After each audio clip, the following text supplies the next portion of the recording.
Buenas tardes, bienvenidos a una sesión más de las conferencias que solemos dar en la Dante, y además está con más motivo porque, digamos, la fecha central de nuestra programación, porque es la fecha conmemorativa del Dante Dí, que aunque este año ha caído en Semana Santa, cayó el 25, era el lunes santo, y por eso le hemos tenido que posponer una semana. El 25 saben ustedes que es porque es justo el día en el que se inicia la acción de la Divina Comedia, y desde entonces, pues desde la fundación de la Società Dante se conmemora el Dante Dí en esa fecha. Entonces, este año además es el 700 aniversario de la muerte de Marco Polo, y por eso queremos tener también una mención especial a la figura del gran viajero y fabulador, porque sobre todo yo creo que es más fabulador que viajero también. Y queríamos contar con la presencia de Pepe Pérez Muela. Pepe bueno, es de Lorca, de Murcia, nacido en 1989, es profesor de Lengua y Literatura Española en el IES Elche de Olivares. Ha estudiado en la Universidad de Granada, también en l'École d'Études Supérieures. Yo que mi francés es un poquito École regular. Normale Supérieure. Sí, l'École Normale. Como la de Pisa, pero... Sí, sí, y también tiene un máster también en cultura hispanoamericana en la Sorbona. Yo lo conocí de una forma azarosa, porque, vamos, no personalmente, sino su existencia, en un viaje a Madrid, pues bicheando entre libros. Los que somos lectores siempre estamos bicheando entre libros, pues di con su volumen y la verdad que me impresionó el volumen, la calidad de su escritura, porque no es solamente un libro sobre viajes, sino que se nota en él ese pozo del lector, ese algo poético que inunda las páginas, más allá de lo que es la mera escritura descriptiva o expositiva, y la verdad es que me subyugó en ese aspecto su prosa, y quise contactar con él desde el primer momento. Lo logré a través de la editorial Ciruela, porque ya teníamos contacto, porque aquí presentamos Roma desordenada, de Juan Claudio de Ramón, que también fue un bestseller. Bueno, sigue siendo un bestseller. Es más, Juan Claudio bromea muchas veces diciendo que presentarlo en la Dante le trajo suerte, y cifra parte de su éxito en esta presentación. Entonces, Pepe, la verdad, en cuanto a ventas, ya lleva bastante, y esperamos que siga con el mismo ritmo y que nos deleite pronto con una nueva obra. Nos va a hablar sobre Marco Polo y, bueno, Pepe, tú tienes la palabra. Buenas tardes. Me gustaría agradecer en primer lugar al Instituto Dante de Enseñanza del Italiano, porque creo que hace una magnífica labor de la cultura, de la civilización, de la literatura italiana que es tan necesaria, porque, en fin, esto decirlo, no lo digo por peloteo, ¿no? Pero rara vez cuando aparece en la historia de la literatura española una obra, rara vez no ha tenido antes una especie de simulacro en Italia, ¿no? Italia siempre está en la vanguardia. Y no solamente en Sevilla, en Murcia, en Granada, allá donde tiene su sede. Me gusta estar aquí en esta sala, en la de Luis Cernuda. Parece un poco como el poema de Antonio Machado de que los alumnos están en esa monotonía de lluvia tras los cristales, ¿no? Una sala así un poco vetusta y dedicada a Luis Cernuda, un poeta que aman tanto mis alumnos de segundo de bachillerato ahora que se tienen que enfrentar a la selectividad. Bueno, me han llamado para hablar sobre la veracidad de los viajes de Marco Polo, y a mí la verdad es que al principio me aterraba un poco este hecho de tener que hablar ante italianistas, ante amantes de la cultura italiana, para intentar desmontar este mito italiano y decir que en realidad no realizó los viajes que él juró y que escribió que había hecho. Y más conociendo, bueno, que los italianos son también muy suyos, ¿no? Están muy orgullosos de lo suyo. Entonces voy a intentar desmontarlo entre susurros poco a poco para que no haya ningún tipo de escándalo, y por supuesto estoy dispuesto y con muchísimas ganas de debatir y de confrontar ideas. Yo imagino que se me ha llamado por este párrafo que escribí de Homo Viator. Pertenece al capítulo de China, y hablando del proceso de creación de Marco Polo digo: El fruto de aquellos meses fue Il Milione, el libro que cuenta el viaje de Marco Polo hasta la corte de Kublai Khan, en China. ¿Fue verdad? ¿Acaso todo lo que refleja en el libro alcanza la veracidad de un viaje emblemático? ¿Por qué ninguna crónica oriental recoge el paso de un comerciante veneciano y, sin embargo, Occidente conoce China gracias a su relato? Tal vez la mayor paradoja del viaje de Marco Polo sea que estamos ante el testimonio de alguien que nunca estuvo allí. Son numerosos los motivos que nos incitan a pensar que el comerciante veneciano fue un impostor, un fabulador con una imaginación poderosa que jamás se separó de su casa pegada al Gran Canal. ¿Puede la historia de Europa haberse cimentado sobre una mentira semejante? Bueno, a lo mejor utilicé palabras demasiado gruesas, ¿no? Vamos a ver si tiene razón el Pepe que escribió esto en Moviator o no. Antes de comenzar a hablar del viaje de Marco Polo, conviene hacer un pequeño contexto histórico. Estamos en el siglo XIII. En el siglo XIII, evidentemente, el mundo estaba dividido, no en dos, estaba dividido en muchos más lugares que hoy en día, sobre todo porque lo que había entre digamos, estos contextos políticos, o más que políticos religiosos, era un gran desconocimiento, no eran solamente una frontera. Tenemos Occidente, el Occidente europeo, América, por supuesto, le quedaban todavía 2 o 3 meses para descubrirse. Europa era cristiana, era un monolito cristiano. Era mucho más importante la religión que los gobernantes o la política que pudiera tener cada territorio, cada nación. Al sur, en África, y bueno, en España sabemos que no tan en África, estaba el mundo musulmán, que Marco Polo se suele llamar en aquella época como sarracenos. Y el mundo musulmán, el mundo islámico, estaba en un clímax total, territorial, artístico, religioso y sobre todo militar. Es decir, Europa estaba atemorizado por las acometidas que te daba el mundo árabe con respecto a Europa. Las cruzadas ya se habían demostrado que eran un fracaso, íbamos ya en el año 1270 por la 8ª cruzada, Jerusalén ya se había perdido, los otomanos, que eran otra forma de entender la fe musulmana, pero musulmana al fin y al cabo, ya amenazaban con la península de Anatolia. 2 siglos después conquistarían Constantinopla, lo que hoy es Estambul. Y entonces había una obsesión por parte de los monarcas europeos y sobre todo del Papa por buscar en Oriente, en ese Oriente desconocido no musulmán, a un aliado que pudiese contrarrestar esa pujanza musulmana. Y son los mongoles. Yo no sé si ustedes han escuchado mucho hablar de los mongoles, pero todas las historias que conocemos de los mongoles son terribles.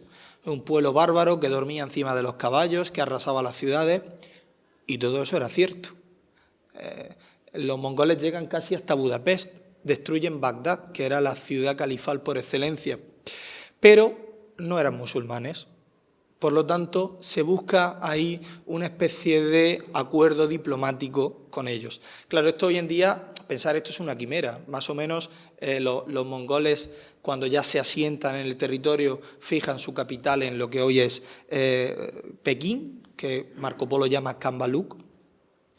Y entonces, claro, el Papa manda a un viajero, un franciscano, no hablo de Marco Polo, hablo de otros viajeros, como veremos ahora, lo manda hasta esa lejana Kambaluk para decirle al emperador mongol: conviértete al cristianismo y ayúdanos a vencer a los sarracenos. Claro, esto es una utopía. Manda, primero de todo, a Carpine, a Del Carpine, que es un misionero franciscano que va en 1245 ante la llamada de Inocencio IV. De aquel viaje, que llega a la ciudad de Karakorum, hoy conocemos Karakorum porque es el nombre del sistema montañoso, pero es una ciudad que crean los mongoles, de ahí sale su historia Mongalorum, ¿no? Esta historia es bastante real, a diferencia de lo que luego veremos en Marco Polo, no solamente porque las descripciones físicas son muy exactas, sino porque hay fuentes orientales que hablan de Del Carpine. El segundo viajero, estamos en 1242. Marco Polo inicia sus viajes a finales del siglo XIII, 50 años después, en torno a 1293. El segundo gran viajero será Rubruk, que lo hace en 1253, llega hasta Tartaria, ahí se pierde. También hay testimonios orientales y una gran obra que habla sobre ese viaje. Por supuesto que son obras que literariamente no llegan a la altura del Milione de Marco Polo. Y por eso, precisamente, han quedado un poco en el olvido, porque ante todo esto es un debate literario más que histórico. No importa si Marco Polo se inventó sus viajes o no, no importa si Marco Polo no conoció a Kublai Khan y no importa si Marco Polo jamás viajó a China. Lo importante es la obra que dejó, que leemos hoy en día, que celebramos en el 750 aniversario de su nacimiento. Eso es lo que nos tiene que importar, la literatura. Luego llega un tal Juan de Mandeville que hace un viaje desde Inglaterra hasta precisamente Cambaluc, hasta Pekín. Ese viaje sí se sabe que es completamente inventado. Copia en muchos aspectos a Marco Polo y bueno, ahí se inventa unas cosas completamente disparatadas y extraordinarias. Ahora veremos por qué, a pesar de que Marco Polo, según mi juicio, también se inventa casi la totalidad del viaje, porque lo de Marco Polo sí resiste al tiempo, sí conserva la memoria y Mandeville apenas nadie sabe quién es. El contexto de Marco Polo, antes de pasar a hablar del proceso de escritura, viene de una familia de comerciantes. Venecia era comercio. En Venecia son las venas del comercio, las venas acuáticas. Venecia sin comercio se muere. De hecho, cuando Venecia empieza a sucumbir con la llegada de Napoleón es cuando ya el comercio va por otro lado. Venecia es de las ciudades-estado, es de las repúblicas más importantes que existen en Europa, gracias precisamente a que extiende su gran imperio comercial por todo el Adriático, por toda Grecia, llegando incluso hasta Acre, Jerusalén. Venecia, su éxito se basa en fundar pequeñas Venecias allá por donde va. Quien haya estado en Dubrovnik, anteriormente llamado Ragusa por los venecianos, quien haya estado en Heraklion, en Creta, pues verá que son simulacros de Venecias. Además tienen canales, están todas las ciudades hechas imagen y semejanza de esta Venecia. Incluso como dato curioso, cuando los reyes católicos expulsan a los judíos, a los sefardíes, el primero que los reclama es el Papa, y a los 15, 20 años, ya en 1502, 1504, van a Venecia. Y ya de Venecia van a todas las ciudades del imperio comercial veneciano, porque evidentemente nadie mejor que los judíos para hacer tratados comerciales. En eso Venecia es bastante inteligente. Marco Polo la hace en esta familia. Y el viaje de Marco Polo en realidad inicia 16, 17 años antes de que nazca el propio Marco Polo. En la primera parte del libro, en la introducción, se habla del viaje que realiza el padre de Marco Polo, llamado Nicolò, y su tío, que se llama Maffeo. De hecho, cuando el padre de Marco Polo, Nicolò, va hacia la corte de Kublai Khan, es el mismo emperador que tiene una vida muy longeva, vive casi 100 años y está por lo menos 60 años en el poder, cuando va hacia Cambaluc, su mujer está embarazada de Marco Polo. Tarda en volver 15 años. Ahí, como lo que hoy en día se llamaría lo de fue a por tabaco, pues 15 años le duró la compra en el estanco al bueno de Nicolò. Cuando vuelve a Venecia, descubre que su mujer ha muerto hace muchísimos años y que tiene un hijo de 16 años. El padre y el tío de Marco Polo, los Polo, venían con una carta para el Papa. Volvemos otra vez a estas relaciones diplomáticas entre la Iglesia Católica y los mongoles para intentar hacer la guerra a los sarracenos, ¿no? A Kublai Khan no le convence del todo la idea de ¿por qué nosotros tenemos que hacer una guerra para una religión que no es la nuestra? Quiere más pruebas. Los hermanos Polo intentan convertir a Kublai Khan al cristianismo. Kublai Khan, que era un personaje muy inteligente, dice: yo no tengo por qué convertirme vosotros, demostradme que vuestro Dios es el verdadero y no el mío. Hay que entender también que en aquella zona de Tartaria, en esa gran extensión de territorio que, como vemos en el mapa, iría por Samarcanda, Kashgar, Lazú, había pequeñas poblaciones de un tipo de cristianismo que el catolicismo consideraba herejía. Era el nestorianismo. Es decir, Cristo tiene dos naturalezas, una humana, una divina. Eso el catolicismo evidentemente lo borra. Cristo es hijo de Dios y punto.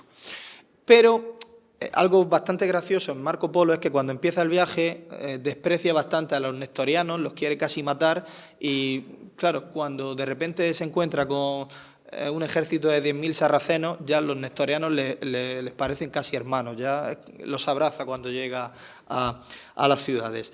Ese es el contexto de Marco Polo, la carta. Marco Polo, cuando inicia su viaje junto a su padre y junto a su tío, lleva una carta del Papa para intentar convencerle y lleva también un ejército de frailes. Bueno, un ejército, soy un poco optimista, lleva unos 4 o 5 frailes franciscanos con ellos. Los frailes franciscanos duran hasta pues pasado Jerusalén. Se asustan, dice que eso es un camino muy peligroso, que hay demasiados sarracenos y saben que donde hay sarracenos sus cuellos peligran. Por lo tanto, abandonan el viaje.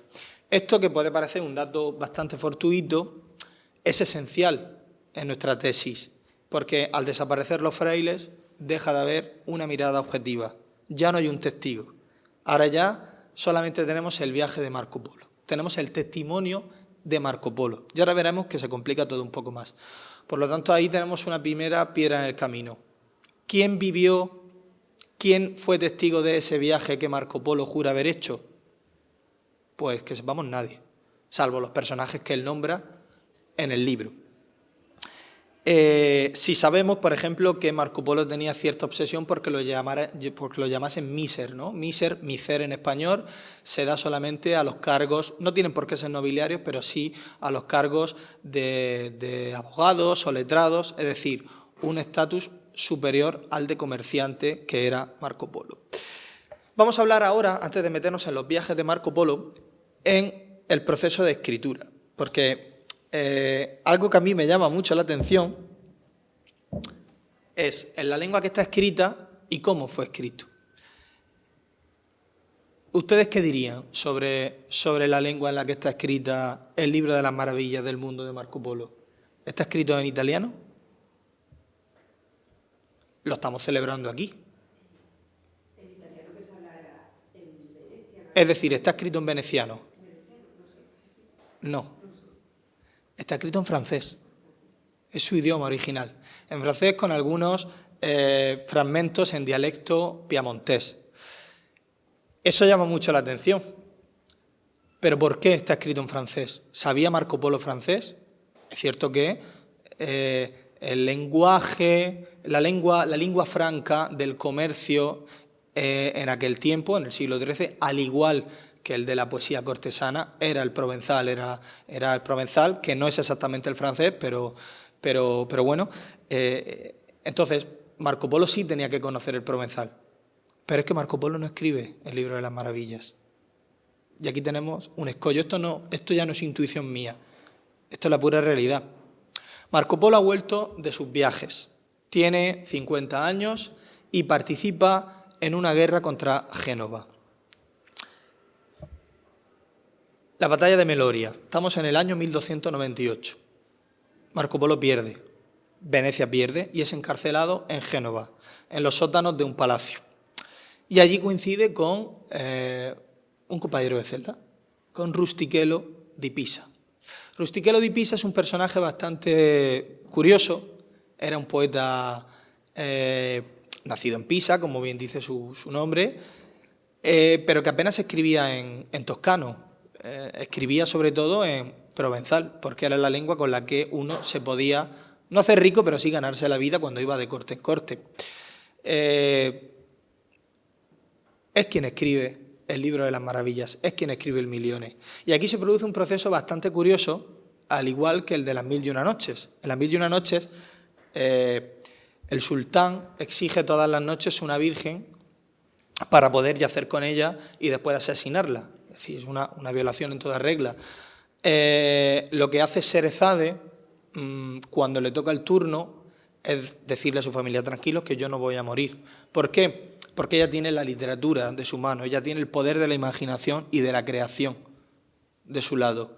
Ella todas las noches le cuenta un cuento al sultán y en el momento en el que justo va a acabar ese cuento, extiende el relato hasta que se hace de día y el sultán dice, vale, tengo que irme a trabajar, tengo que volver a mis ministerios, a mis embajadas, a mis negocios, ven la noche siguiente y terminas de contarme el relato. Por eso Las Mil y una Noches es un relato que nunca acaba, porque son cuentos que se van enlazando unos a otros. Es lo que hace Marco Polo con Rustichello di Pisa. Marco Polo recuerda su viaje, Marco Polo cuenta, Marco Polo narra, pero Marco Polo se queda en la oralidad. Es Rustichello di Pisa el que recibe en la cárcel esos testimonios y cuando ya sale de la cárcel lo escribe. Por lo tanto, tenemos los siguientes niveles que podemos llamar de ficción o niveles de subjetivos. El primero es el viaje de Marco Polo. Marco Polo, vamos a suponer que hace ese viaje, que dice que hace. Tenemos el viaje de Marco Polo, pero Marco Polo no escribe, no anota lo que sucede en ese viaje, por lo tanto ya es la memoria. Segundo nivel, su viaje, su experiencia. 2, la memoria. Todos sabemos que la memoria es traicionera. Yo no sería capaz de recordar exactamente el viaje que hice por la costa amalfitana el año pasado. Me bailan cifras, me bailan fechas. Pues imaginaos un viaje tan extenso en los años, que duró casi 30 años, como el que hizo Marco Polo y con tantos kilómetros de distancia. Marco Polo esa memoria la transforma en un relato.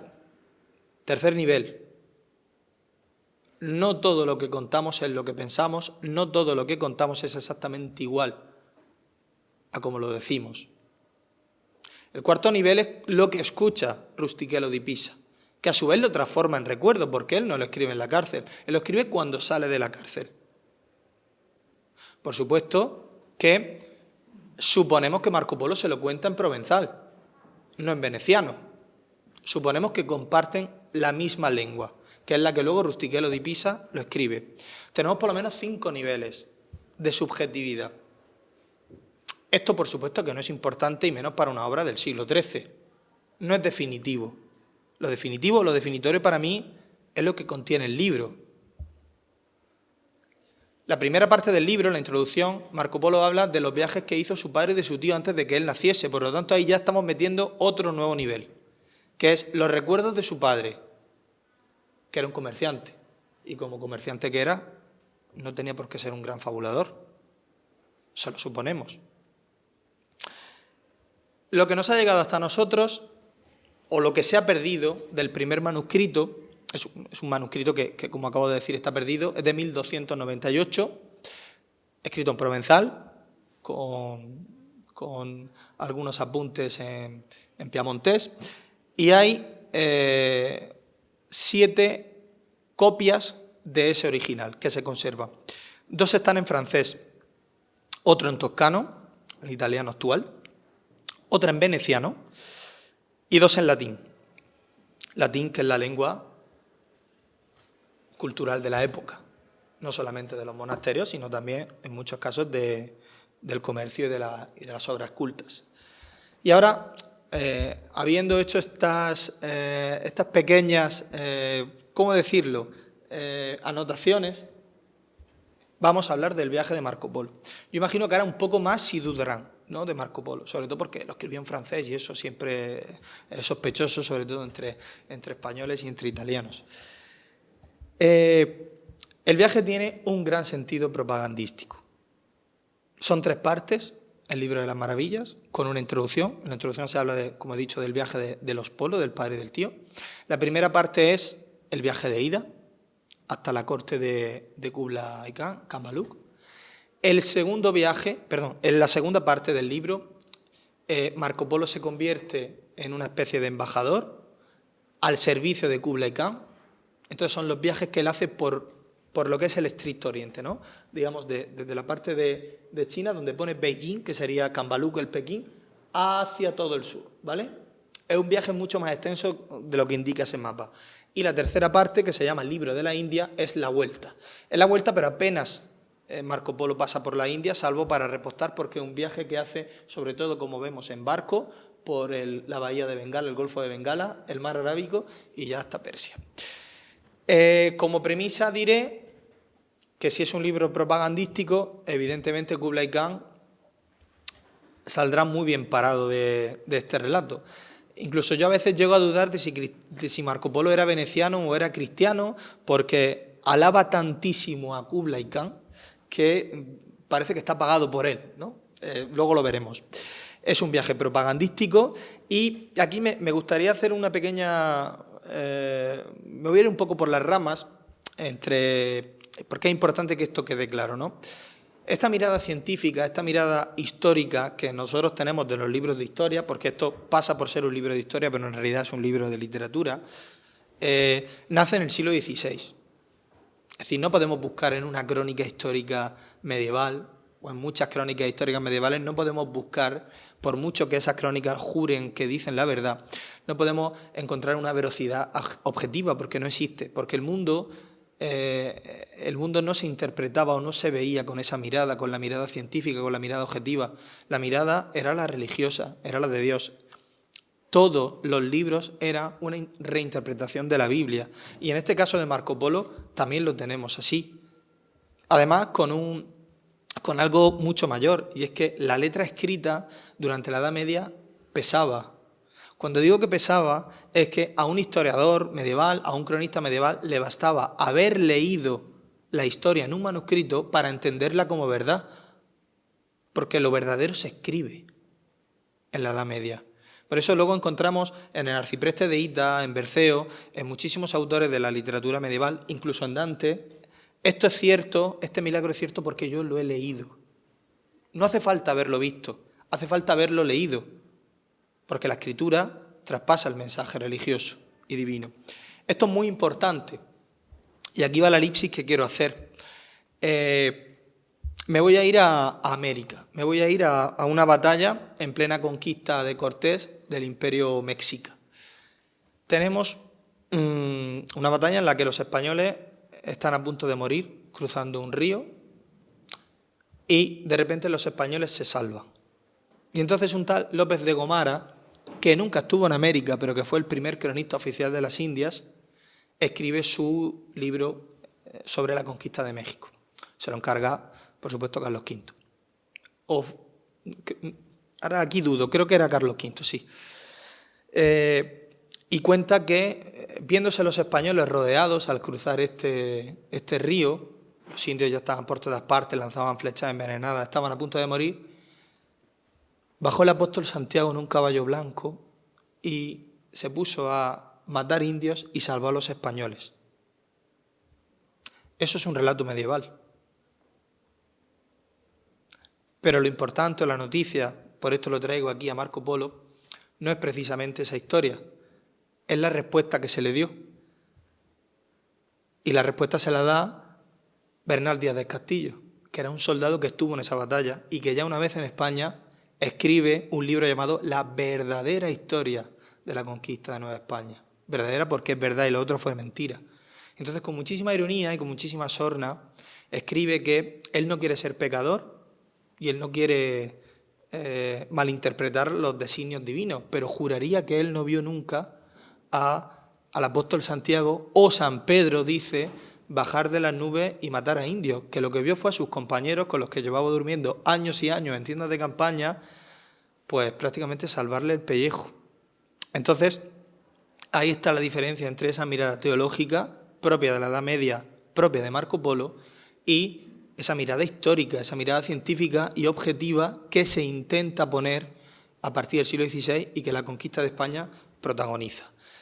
Esto lo digo porque muchos lectores intentan de forma obsesiva, muchos historiadores, de forma obsesiva buscar cualquier rastro de verdad en los relatos de Marco Polo, como si eso fuese importante. Lo vuelvo, insisto en ello. No, es que en el desierto del Lop él ve demonios, pero en realidad yo he estado en el desierto del Lop y se escucha un susurro con el viento y eso parece un demonio. Yo nunca he escuchado un demonio y por lo tanto no sé cómo suenan los demonios.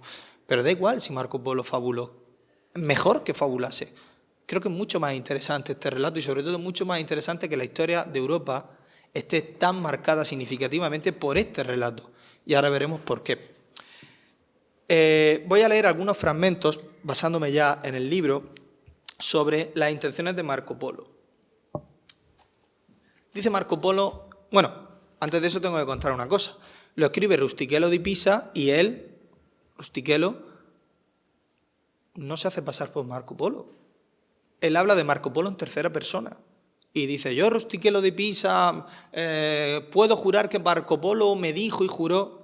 Lo que pasa es que algunas veces se confunde y es el propio Marco Polo el que está contando su experiencia, ¿no? Eso es un poco confuso para el lector, pero bueno, entendemos que no tiene que ser fácil escribir esto en el año 1298. Eso sí se lo podemos perdonar. Dice,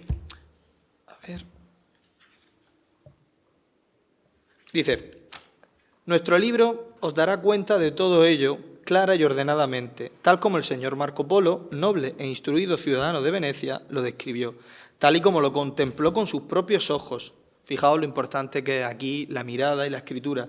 También se dirán aquí ciertas cosas que no llegó a ver, mas las supo por hombres dignos de toda confianza. Por ello os presentamos las cosas vistas como vistas y como oídas las que así fueron, de suerte que nuestro libro sea sincero y verdadero, sin sombra de mentira. Yo aquí sí tengo que decir que Marco Polo no es un simple fabulador. Es decir, Marco Polo hace un esfuerzo también por entender la realidad alejada de la mitología. No siempre, pero muchas veces sí.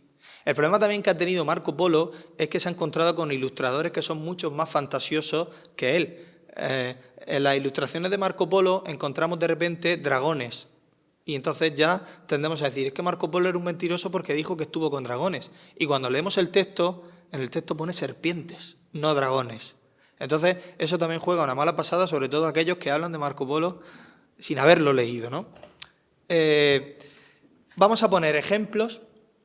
Primero voy a ir citando ejemplos de que yo creo que Marco Polo se inventa ese viaje y después diré por qué y en qué me baso, ¿vale? Tenemos en el capítulo 22, cuando Marco Polo acaba de dejar Palestina, es un viaje peligroso. Estamos en plenas cruzadas, un mercader veneciano, por mucho mercader que sea y por mucho dinero que tenga, es un cristiano en tierra de infieles. Es un viaje muy peligroso, si es que lo hizo.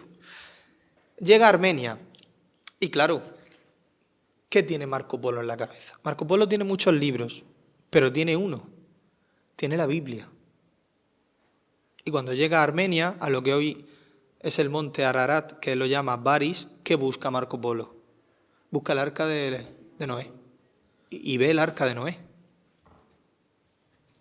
Lo ve y dice esto. Puedo asegurar que desde que Dios nuestro Señor modeló a nuestro padre Adán...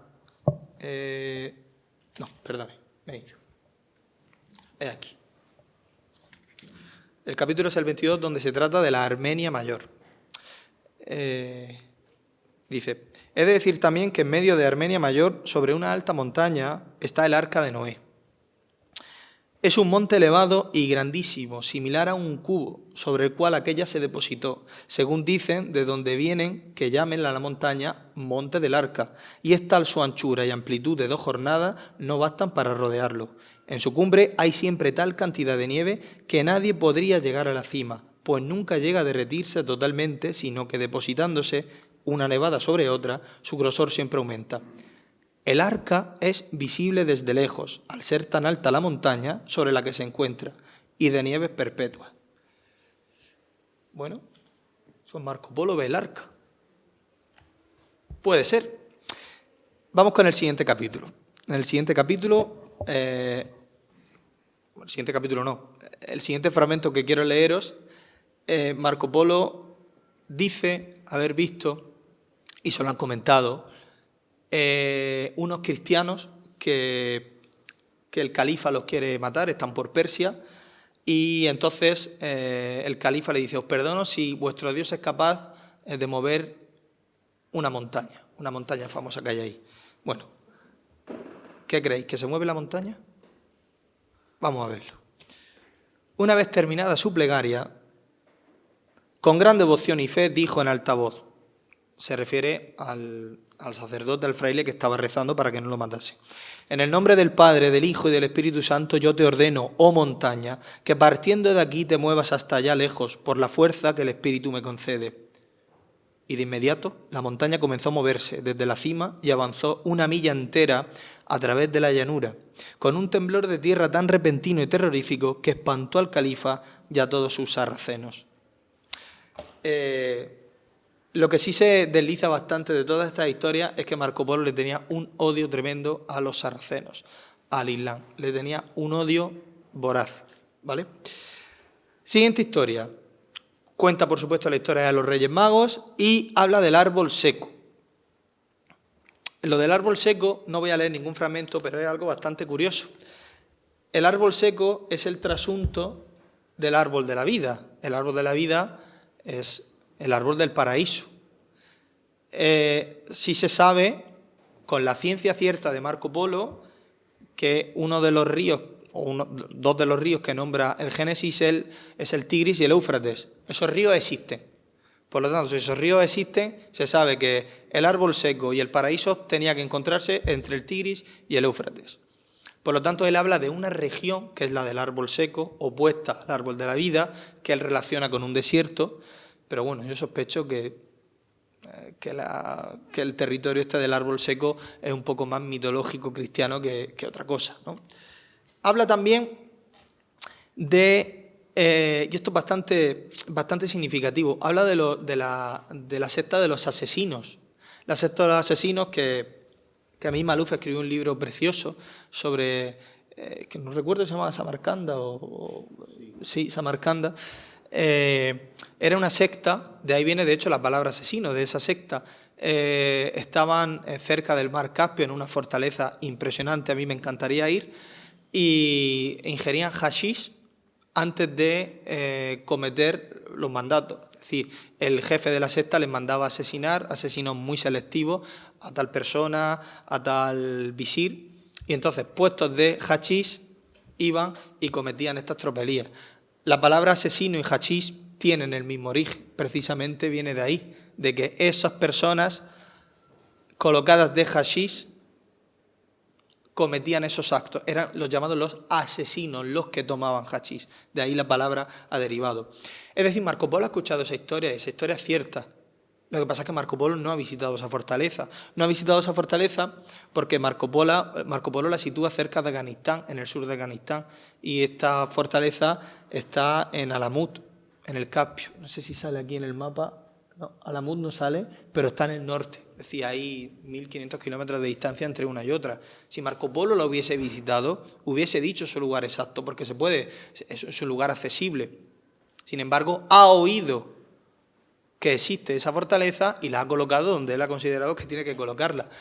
Marco Polo es comerciante y el comercio no solamente se comerciaba con seda, no solamente se comerciaba con dinero, con especias, se comerciaba con palabras. Los comerciantes hablaban entre ellos, contaban historias los unos a los otros. Así se formó las 1001 noches, con contadores de historias que desde el siglo VIII a.C. Hasta el 15, que es cuando en el Cairo se pasa por escrito, se van contando historias. O sea, los de las 1001 noches, aquí hay historias que cuenta Marco Polo que aparecerán en las 1001 noches 2 siglos después y que, por ejemplo, aparecen también en las fábulas de Esopo. No lo que cuenta Marco Polo, sino lo que luego aparece en las 1001 noches. Tenemos el milagro de la columna. Este es bastante gracioso y lo voy a contar. Es una iglesia dedicada a San Juan Bautista, precisamente en Samarcanda, pero es una Samarcanda bastante anterior a la del esplendor de las cúpulas azules con el lapislázuli. Es una Samarcanda anterior, ¿no?, a este mihrab tan bonito. Dice, volvemos otra vez a lo mismo, los sarracenos quieren asesinar a los cristianos, quieren destruir la iglesia y piden, el esquema se va repitiendo, y piden un milagro de Dios para perdonarles la vida. Al recibir esta orden, los cristianos, con gran ira y amargura, no sabían qué hacer para imponerse a los sarracenos, fuese por la fuerza o por miedo del dinero, y tampoco sabían cómo retirar aquella piedra sin que la hermosa iglesia quedara destruida. Lo que le manda a los sarracenos es que una columna sea retirada sin que la iglesia se venga abajo. Creo que ya podéis imaginar lo que sucede, ¿no?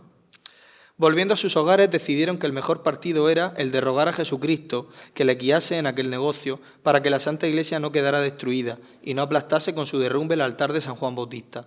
Fue entonces cuando ocurrió el milagro que ahora os diré, pues al llegar la mañana del día señalado, para devolver la piedra, la columna situada sobre ella por voluntad de nuestro Señor Jesucristo se separó por sí sola, alzándose más de 2 palmos de suelo, y se mantuvo con su gran carga en el aire, tal como si la piedra hubiera estado debajo. Bueno, probablemente sucediese. Cuando Marco Polo pasa por un lugar inhóspito, como un desierto, algunos lo sitúan geográficamente bien, pues siempre utiliza el mismo esquema. Hay demonios que pervierten a los viajeros, a los comerciantes y que los hacen enloquecer. Esto sí puede tener una explicación antropológica, es decir, cuando uno lleva muchos días sin alimentarse, sin beber agua, ve alucinaciones. Tampoco hay que ser del todo injusto con Marco Polo. Más cosas que habla Marco Polo. Recoge en el capítulo 49 recoge una leyenda de la ciudad de Carachoso, cuyo rey nació directamente de un hongo. Esto es bastante típico en los bestiarios y en los relatos medievales. También, no sé si lo he dicho, pero conforme se va alejando del Mediterráneo, las historias son cada vez más disparatadas. Claro, son territorios que él nunca ha escuchado nada o que directamente él ya ni siquiera ha estado. Voy a leeros, para demostrar que este libro a veces es pura propaganda, voy a leeros lo que dice de Kublai Khan, una vez que ya llega a su palacio y estamos situados en el segundo libro, en la segunda parte. Dice: quiero relatar ahora otra cosa extraordinaria que había olvidado mencionar.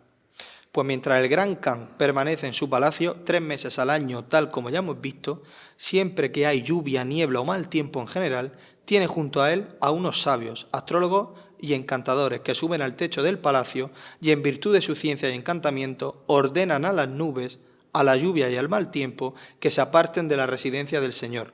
De modo que sobre él nunca llueve ni hay temporal, pues lo ahuyentan y tienen poder sobre estos fenómenos. O en todo caso, la lluvia, la tempestad y el temporal caen a su alrededor, mas nunca sobre el palacio del Gran Khan. Es una pena que Kublai Khan no haya estado esta Semana Santa aquí en Sevilla. Nos podía haber ahorrado alguna lágrima que otra, pero bueno. Por supuesto, en muchos de los territorios a los que Marco Polo va, hay unicornios. O sea, no hay un viajero medieval que no vea unicornio. El unicornio está dentro del viaje. Lo hacen otros, lo hace también Urbano Monti cuando dibuja su planiferio, por supuesto Marco Polo también. Voy a leer la última reseña de los viajes de Marco Polo para demostrar que que no hizo estos viajes, y es tal vez una de mis favoritas, en la página 374. Aquí ya es completamente irrefrenable la imaginación de Marco Polo. Estamos en la ciudad de Angamán, que la ciudad de Angamán sería, pues más o menos, está ya en el viaje de vuelta, en la tercera parte, pues por la costa del Índico, lo que hoy sería, iba a decir lo que hoy sería Siam, pero Siam ya dejó de ser hoy, lo que hoy sería Indonesia, Tailandia y todo eso, ¿vale? Dice que estos habitantes viven sin orden ni casa y que viven como les parece. Dice: y aún os diré algo extraordinario, que es importante reseñar en nuestro libro. Pues en verdad os digo que todos los habitantes de esta isla tienen cabeza de perro y dientes y ojos como los de este animal. Y no debéis dudar de esto que os digo, pues puedo aseguraros que sus cabezas son en todo similares a las de los más grandes mastines. Rustichello di Pisa hace un esfuerzo por hacerle ver al lector: oye, que lo que te estoy contando es cierto. Y además llama la atención al lector: que no se te olvide que lo que te cuento es cierto. Bueno, yo no he visto hombres con cabeza de perro. He visto perros con cabeza humana, eso sí, pero al revés no. ¿Por qué Marco Polo hace todo esto? ¿O en qué se basa Marco Polo para hablar de todas estas experiencias? Bueno, Marco Polo es un gran lector. Y Marco Polo se basa en todos estos viajes, en toda esta escritura, en lo que tiene a mano. Y lo que tiene a mano, probablemente en Venecia, sea una biblioteca. Y lo que tiene en su biblioteca son autores clásicos. Hay sobre todo un autor que está por encima de todos ellos, que es Heródoto, sus historias, que Marco Polo ha leído. Marco Polo ha leído, incluso se cita, Rustichello di Pisa lo cita. Y ahora veremos por qué sabemos que lo ha leído. Sabemos que lo ha leído porque copia historias exactas que aparecen en las historias del libro de Heródoto, se llama Historias, Y las copias exactas, le cambia el nombre del pueblo, como ahora veremos.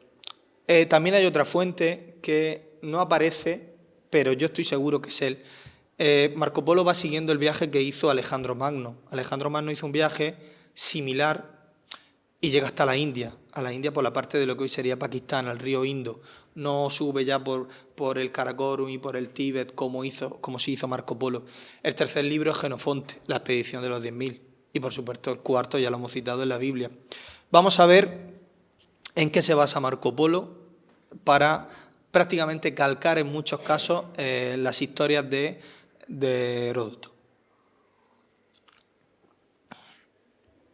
Lo primero, antes que Heródoto, Alejandro Magno. Alejandro Magno lleva consigo a un historiador que es amigo suyo, que se llama Calístenes.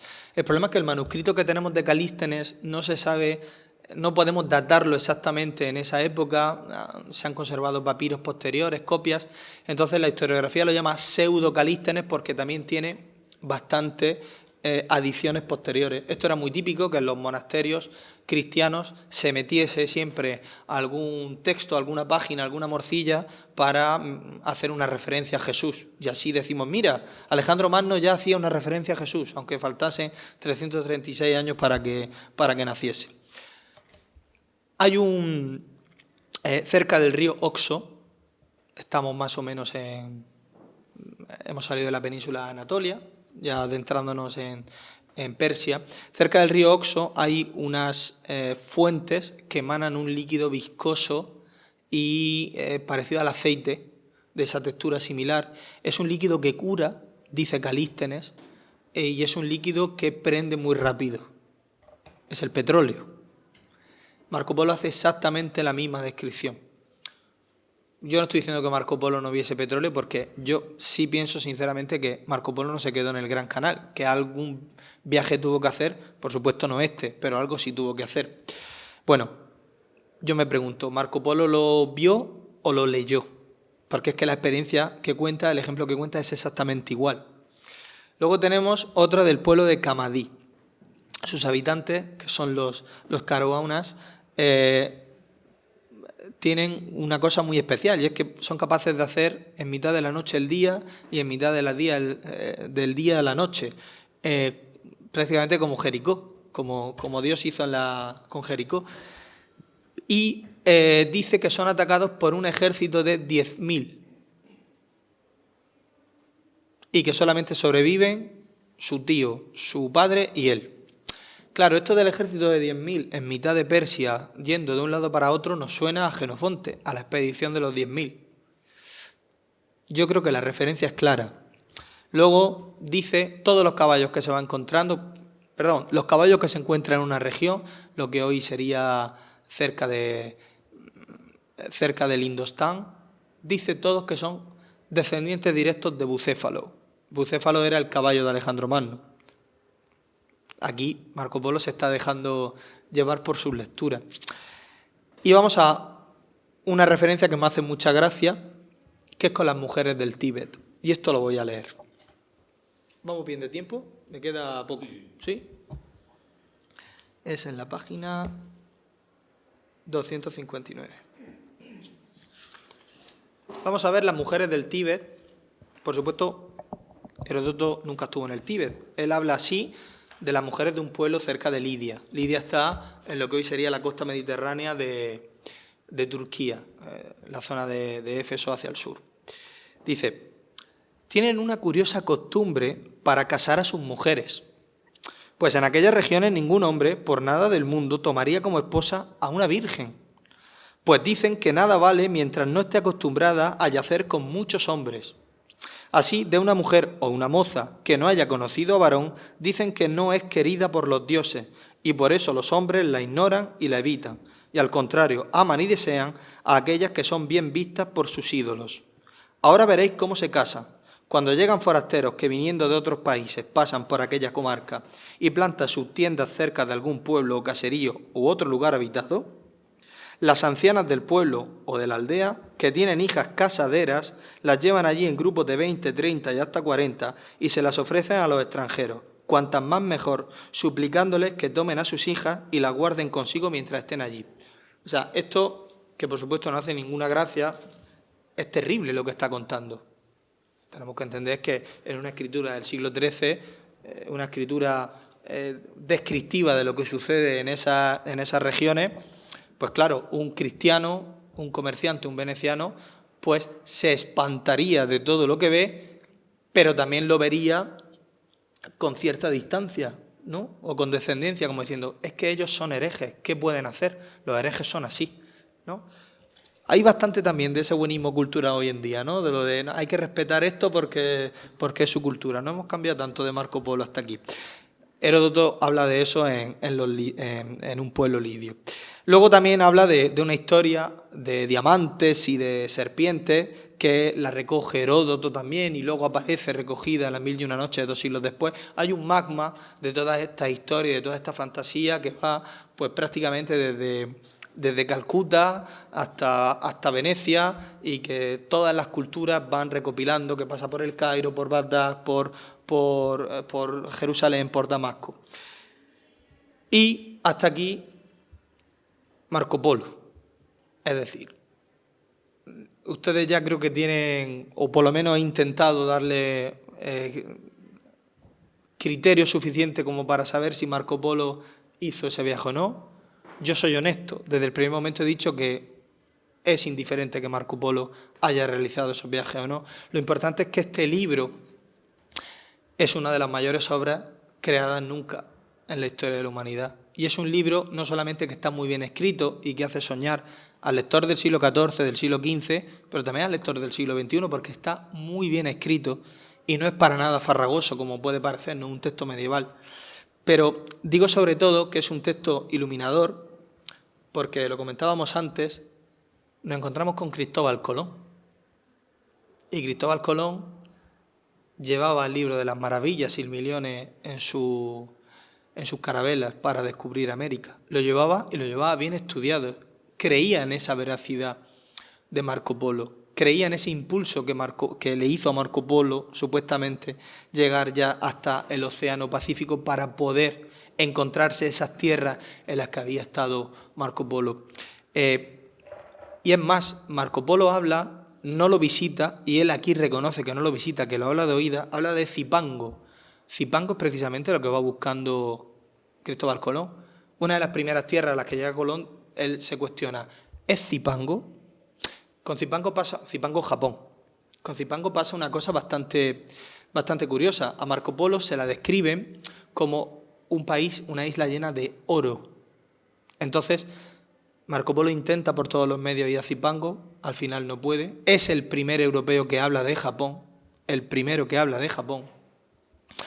Pero queda esa obsesión por el oro en Europa. Hay que ir a Zipango, hay que ir a Zipango. Y a esto nos suena, ¿verdad?, a los españoles en el siglo XVI, XVII, el dorado. Zipango es el dorado. Y los españoles que van a conquistar América o han leído o han escuchado hablar de Marco Polo. Y si Marco Polo decía que había ese Zipango, evidentemente lo tiene que haber en América. Y se llama El Dorado, se españoliza la palabra. Por supuesto que no existe. Para acabar, me gustaría decir algo a un arriesgo de salir aquí apedreado, rodeado de tantos amantes de la cultura italiana, y yo soy el primero que ama la cultura italiana. Pero la historia del mundo, voy a ser más etnocéntrico, la historia que Europa tiene del mundo se basa en dos mentiras, y en dos mentiras hechas por dos italianos. El primero, ya lo hemos dicho, Marco Polo, su visión que tiene sobre Oriente. Además, es una visión que Marco Polo refuerza. No he comentado, porque se me ha olvidado, pero creo que tengo un minuto para hacerlo, no he hablado del Preste Juan. El Preste Juan era un descendiente directo, supuestamente, de Santo Tomás, el discípulo de Jesús que está enterrado en la India. Está enterrado cerca de Chennai, al oeste de la India. No, al este de la India. No lejos de Calcuta. Todos los gobernantes europeos tenían esa esperanza de que el Preste Juan los socorriese contra los musulmanes, contra los sarracenos. Este Preste Juan que pasaban los siglos y seguía existiendo. El hombre parecía inmortal. La gran mentira de Marco Polo viene con el Preste Juan, porque Marco Polo dice que ha visto al Preste Juan y habla del Preste Juan. Es más, dice que Kublai Khan lo vence, que vence sus tierras y que se apropia de su territorio. Y el Preste Juan evidentemente no existió. No existió un reino cristiano que tuviese poder, y ni mucho menos descendiente de Santo Tomás, que vaya usted a saber si Santo Tomás fue a la India o no. En fin. Luego, cuando ya los misioneros jesuitas empiezan a conocer toda esa zona de Persia, de Oriente, ven que el Preste Juan no existe ahí, entonces lo bajan a Etiopía. Entonces el Preste Juan tiene que estar en Etiopía, y así estamos hasta el siglo XVIII buscando por todas partes el Preste Juan. Y luego falta el segundo mentiroso, que es Cristóbal Colón. ¿Por qué Cristóbal Colón es un mentiroso? Al menos reconozco que es de Génova, que ya muchos dicen que Cristóbal Colón es de... Cada pueblo dice que es del suyo, unos de Baleares, otros de Cataluña, probablemente algún historiador murciano pronto dirá que es de Mazarrón o de Cartagena, no sabemos. Marco Polo tiene que justificar el viaje que ha hecho, que se lo ha pagado Isabel la Católica, se lo ha pagado la Corona de Castilla. Y Marco Polo, en la primera carta de relación que escribe a Isabel la Católica, que es el primer testimonio de literatura hispanoamericana que tenemos, y los cursos de literatura hispanoamericana en la universidad, hasta donde yo sé, empiezan con la carta de relación de Colón y el diario de a bordo, pues habla de un lugar maravilloso, del Edén. Habla de un lugar donde metes la mano en el río y hay pepitas de oro, donde hay gemas, donde es prácticamente el paraíso terrenal. Y Colón llega a una isla no identificada con exactitud, las Bahamas, Jamaica, una isla extremadamente pobre en minerales. Es decir, Colón necesita encantar a la reina, igual que hace Marco Polo, para que le subvencione más viajes, para que le deje ir más veces. Claro, si Marco Polo le escribe a la reina, pues aquí no hay nada. Hay indios desnudos que están tirando flechas los unos a los otros y poco más. Claro, la reina le dice, pues no te pago el segundo viaje. Entonces, Colón como Marco Polo mienten, crean ficción y gracias a esa ficción la historia sigue su curso y, en el caso de Cristóbal Colón, cambia el paradigma, empieza la Edad Moderna, empieza la mirada científica, como he dicho antes, pero yo estoy seguro que sin estas mentiras que hay en este libro de Marco Polo, la mentira de Colón no se hubiese podido hacer realidad. Así que muchas gracias.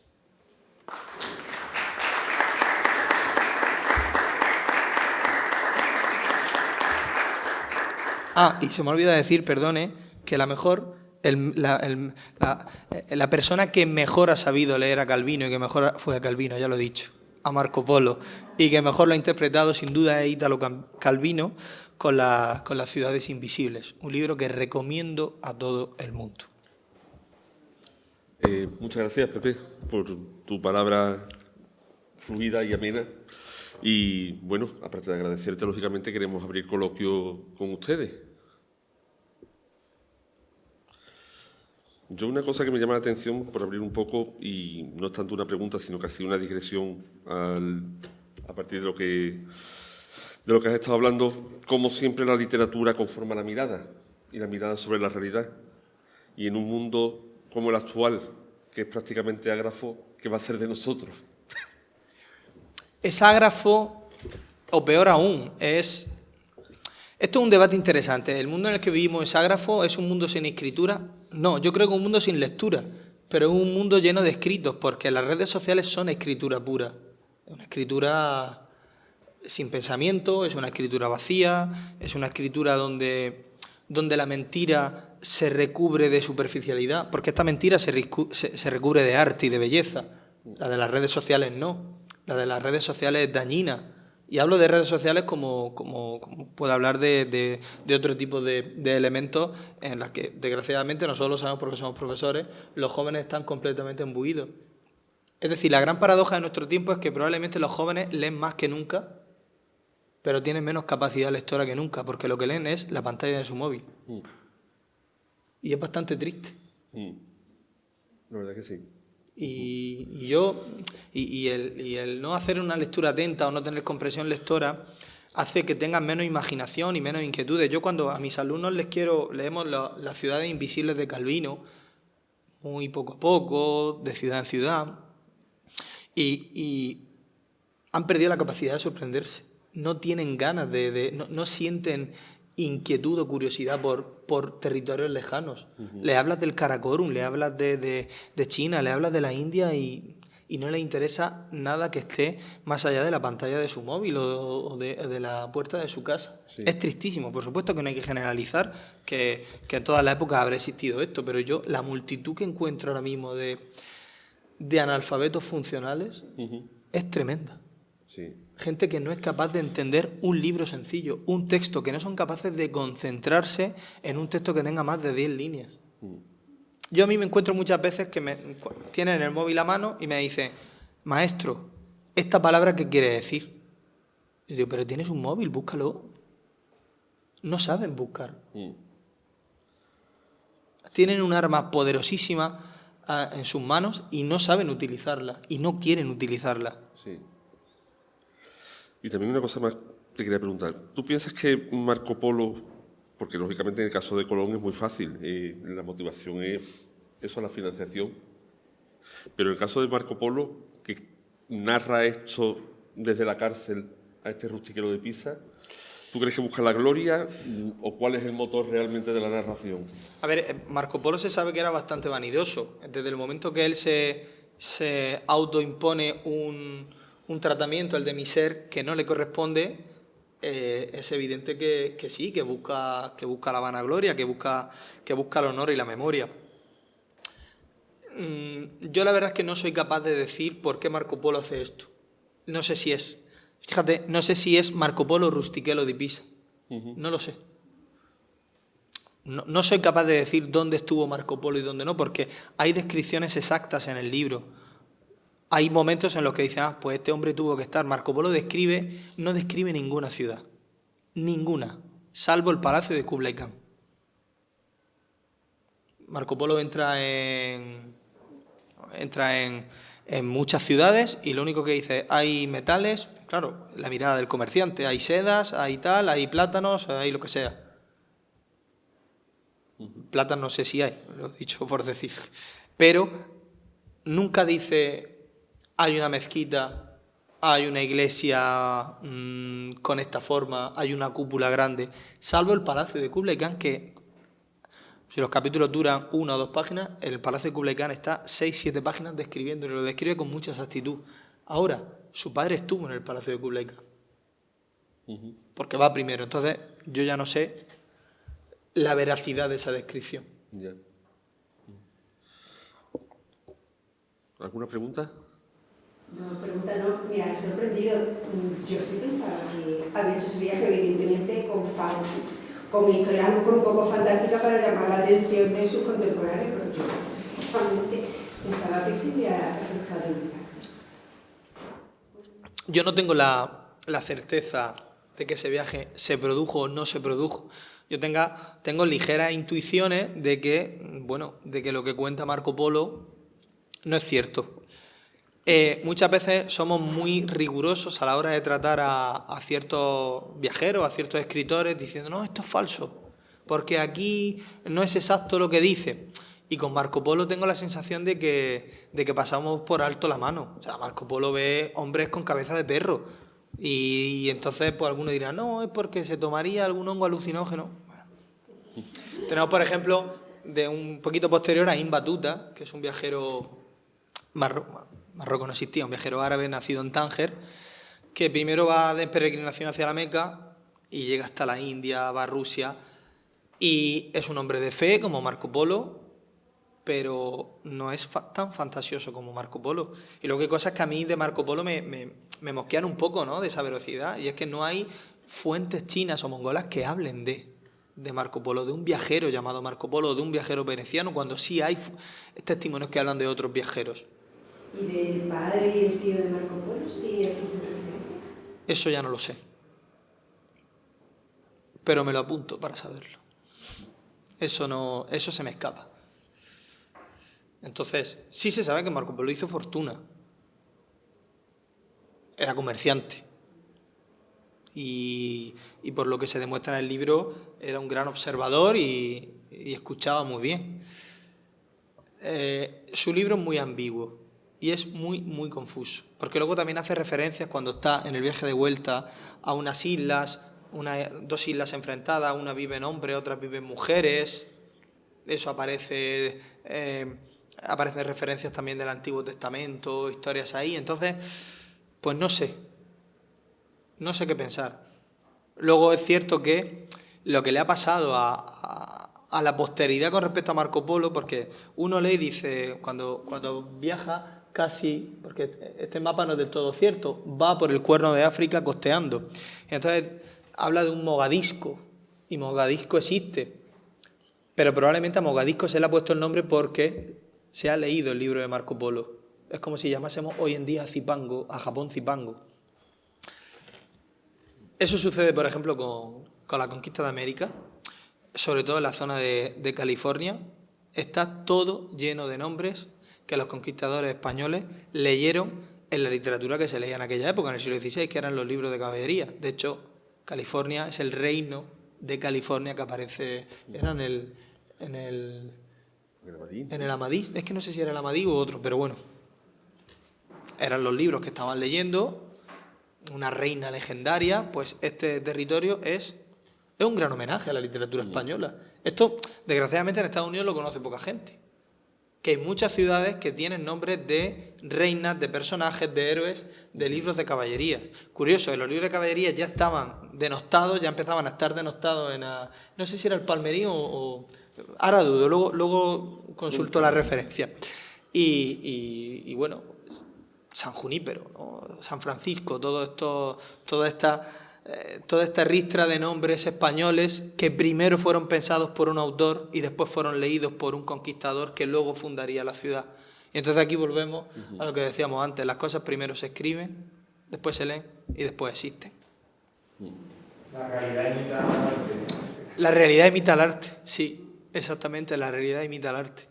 Bueno, el río Amazonas lo llaman así porque Orellana y luego la expedición de Ursúa dice que encuentran unas mujeres que viven solas, que secuestran a hombres de una tribu rival para que la fecunden y luego los matan, y si nace un niño lo matan, y si es una mujer sigue. Bueno, esas historias también aparecen en Alejandro Magno, las cuenta Calístenes. Pues, ¿algo más? Yo pienso que de no haber existido Venecia como tal, como ese emporio que fue el comerciante, no habría existido Marco Polo y la historia encadenada no hubiera llegado a Colón, por ejemplo. Por supuesto. O sea, que Venecia era un sitio donde concurría mucha gente y tenía esa vivencia que iban pasando, ese lenguaje coloquial que luego se plasmó en la palabra, ¿no? En la magia de la palabra, y llegó a despertar la imaginación y la obsesión, ¿no? Que eso del dinero, de oro, tal, ¿no? De no haber existido Venecia no hubiera existido Marco Polo ni otras cosas después, pienso yo. Muchas veces menospreciamos, y esto tiene que ver con Venecia, menospreciamos a los conquistadores españoles, a los que llevaron a cabo la conquista, y pensamos que eran unos auténticos brutos, asesinos, sin estudio y sin nada, y muchos de ellos eran gente letrada que había estudiado en Salamanca, como el propio Cortés. Es que sin Venecia no existiría Venezuela, porque es que Venezuela es cuando Colón llega a la desembocadura de lo que sería, creo que era el Orinoco, y entonces ve esas islas ahí y esos canales y dice, anda, es una pequeña Venecia, y por eso le llama Venezuela. Y nombres de esos hay un montón. ¿Algo más? Bueno, pues te damos las gracias y queremos tener un pequeño detalle contigo, como tenemos con todos los que participan en nuestras actividades, que para que sigas escribiendo y te acuerdes de la Dante este pequeño cuaderno. Y muchas gracias. Hombre, esta taza para que con la Dante de Sevilla imparemos el italiano. Así que Muchas gracias. Pues muchísimas gracias a todos por invitarme y por venir. Gracias.